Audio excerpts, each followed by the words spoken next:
Hoje a gente tá aqui para poder contar um pouquinho da história da Quatro Patas Buffet. Vamos compartilhar um pouquinho de como a Fê começou, como depois eu entrei nesse negócio, e um pouco de como foi o processo, né, desses últimos 8 anos. 8 anos. De buffet aí com vocês. Meu nome é Fernanda Martins e a gente vai contar um pouquinho dessa história.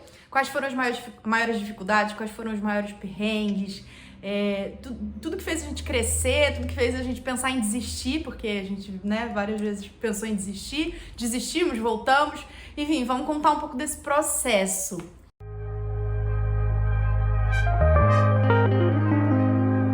Agora, como que eu conheci a Fê, né? Tava lá em 2015, eu acho, né? A gente tava participando de um evento que tava rolando de adestramento. E foi lá que eu conheci a Stephanie e a Fernanda. A gente começou a conversar e aí a Fê comentou que fazia petiscos pra pet. E aí eu lembro que ela me convidou pro aniversário de 1 ano do Thor, porque o Thor, ele ia fazer aniversário em junho. E aí eu fui pro aniversário do Thor, e lá tinha um monte de coisa saudável, tipo bolo pra cachorro, cupcake. A gente tem foto, acho que desse dia, vou deixar aqui, colocar aqui. E nesse tempo, né, eu trabalhava com confeitaria pra 1 ano, eu tinha começado a vender bolos e tal. E aí eu vendi bolo pra Fê, pra aniversário da mãe dela e tudo mais. Só que a gente começou a fazer parceria, porque eu comecei a vender bolo humano,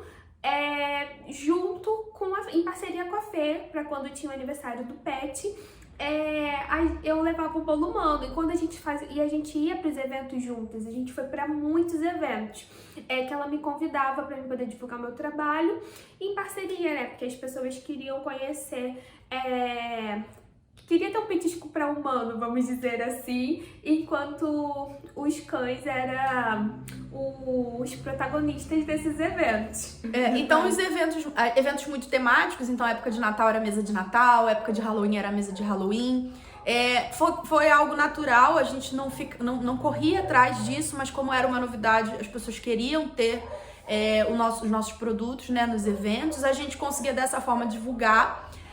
As pessoas começavam a ter confiança no nosso trabalho e aí aos poucos a gente foi crescendo e aí a Mayara definitivamente veio trabalhar no buffet, até mesmo porque os pedidos de bolo pet acabavam superando os pedidos para bolo humano e a gente pensou, não, vamos se dedicar, até porque precisa se dedicar muito, porque é um empreendimento como qualquer outro, né? E é o que eu sempre falo, eu sou repetitiva nisso, não é só saber receitas. Em um momento a gente percebeu que a gente sabia fazer as receitas, mas que a gente precisava focar no empreendedorismo, né? Na questão, em todas as questões que ligavam a parte empreendedora para poder crescer. Então, assim, colocando praticamente um passo a passo da nossa trajetória, a primeira coisa que a gente se preocupou foram com as receitas e a segurança alimentar dos pets, né? Dos nossos clientes e, enfim, de todos os pets que consumiam nossos produtos.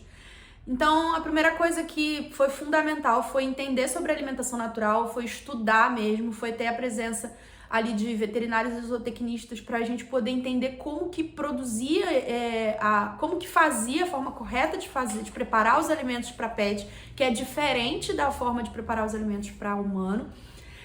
Como que a gente podia juntar isso e trazer uma textura de fato, né? Então, por exemplo, a textura da cobertura de bolo, a gente desperdiçava tanto, gente, e era assim, muitas pessoas que começam agora na confeitaria pet ou até na confeitaria para humano mesmo, as pessoas não têm essa paciência do teste, porque sim, gasta muito.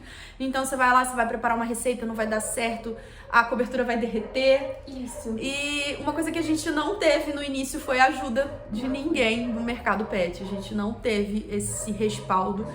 Tinham poucas confeitarias pet quando a gente começou, mas as poucas que existiam no Brasil, a gente mandava mensagem e ninguém orientava a gente, ninguém queria responder, as pessoas visualizavam e, enfim, era como se fosse um segredo guardado a 7 chaves. Segredo guardado a 7 chaves que ia te deixar milionário, né? Porque não deixou.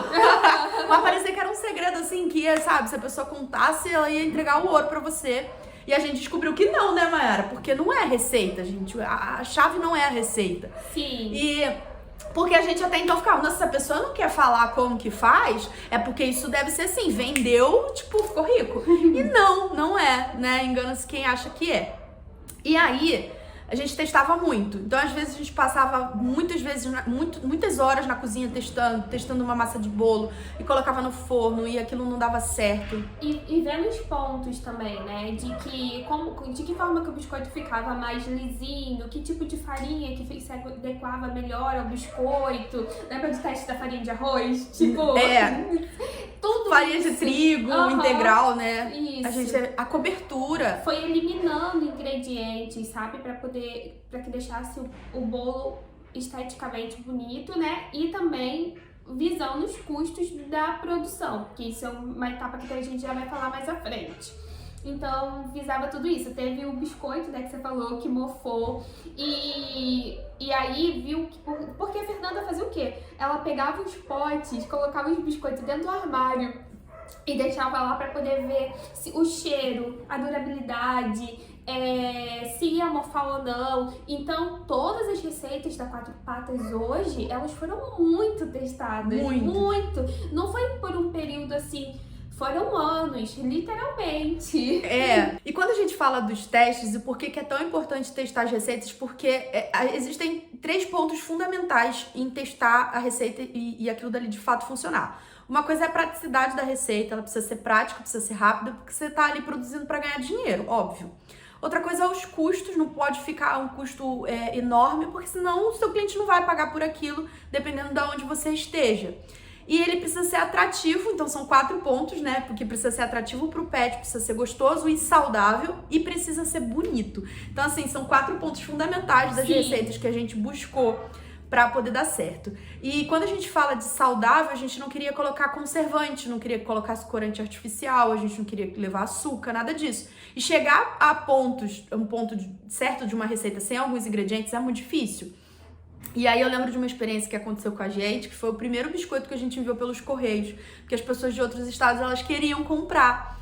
E a gente, vamos lá, né? O biscoito seria um conservante, tinha feito alguns testes, mas a gente não tinha feito esse teste do biscoito ficar ali abafado, no escuro, né? E a gente mandou, e assim, chegaram mofados. E aí a cliente mandou foto, e assim, a gente também tem muito isso, né? Os nossos clientes sempre fizeram... a gente tem cliente hoje... Que é desde quando a gente começou, que são pessoas maravilhosas, que ajudaram muito nesse processo. Então, essa primeira cliente, né, à distância, ela mandou foto e falou, Fernanda, chegou mofado e tudo mais. E aí, eu fiquei fazendo vários testes para entender o porquê que o biscoito tinha mofado. Porque como a gente perguntava para as outras pessoas, não, como que essa pessoa faz biscoito, o biscoito não mofa, fica na prateleira, não tem conservante. Não é possível. Deve ter algum conservante.